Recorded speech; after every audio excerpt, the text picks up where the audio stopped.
Hello friend, this is Dev. Welcome back to our channel NB blog. কেমন আছো সবাই? আশা করি সবাই ভালো আছো। Good evening. আমি চলে এসেছি বাড়িতে।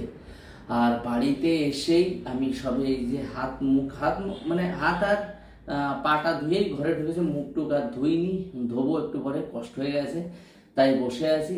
তো চলো আগে আমার মাকে একটু দেখাই, আমার মা কেমন আছে। অনেকদিন মাকে দেখি না, তো তোমাদেরও দেখাই, চলো। তো আমার মা এই যে শুয়ে আছে। মা কেমন আছো? ভালো আছো? অনেক ভালো না না আমার মা বলছে ভালো নেই, সত্যি ভালো নেই। আর আমি বাড়ি না থাকলে অ্যাকচুয়ালি ভালো থাকে না। দেখি মুখে কি, ও কিছু না, সব ঠিক আছে। তো আমি বাড়ি না থাকলে ভালো থাকে না আমার মা। নিজের সন্তান টান একটা বোঝে। আর একটা কথা আছে, আমার মাসি না বলেই চুপচাপ আজকে চলে গেছে। কি বলবো, ভেবেছিলাম থাক, কথা বলে তো কোনো